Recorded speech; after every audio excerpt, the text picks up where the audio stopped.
I don't wanna talk about the things we've gone through, though it's hurting me.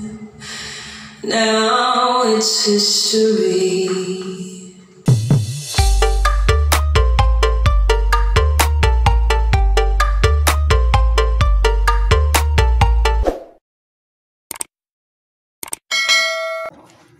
So what's up guys, welcome back sa ating panibagong video.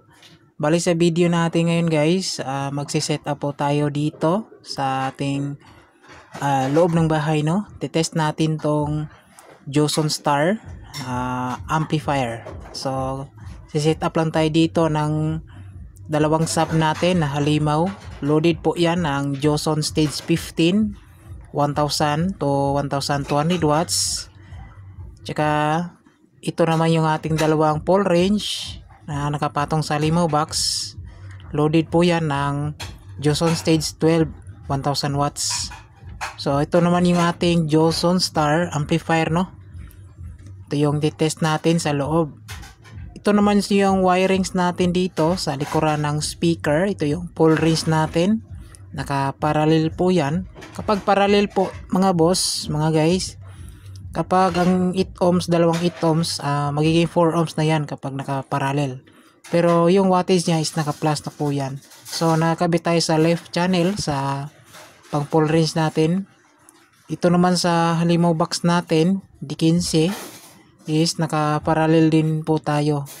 So 4 ohms load, tapos naka-plus na din yung wattage ng ating speaker. So dito natin yan ikakabit sa right channel. Ayan. So sa input natin, gagamit tayo dito ng 3.5 mm to RC wire, no? So gagamitin tayo dito sa DVD input.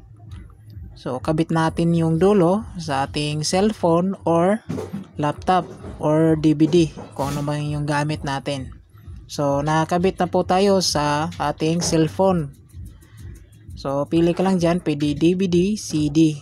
So ito naman yung adapter natin para sa ating 220 na easy cord.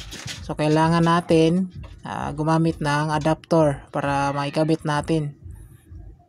So check muna natin yung outlet, power switch. Kailangan naka-off po siya bago natin i-plug in para safe yung ating amplifier. Yan. So kapag nakabit na natin yung AC cord natin sa outlet, so diyan na tayo mag power on. So bago natin i-power on, kailangan off din natin yung mga volume ng ating amplifier. So ito naman yung ating setup.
City, I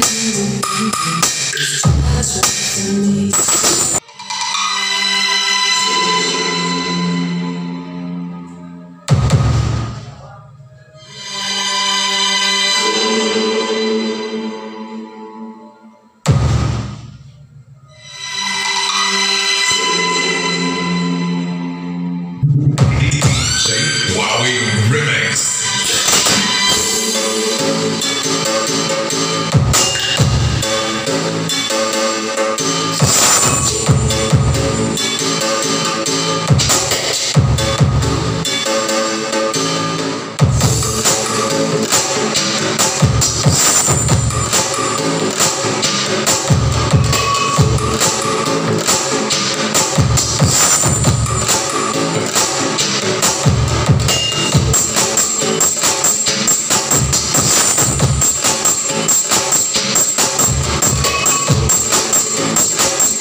about the things we've gone through, though it's hurting me.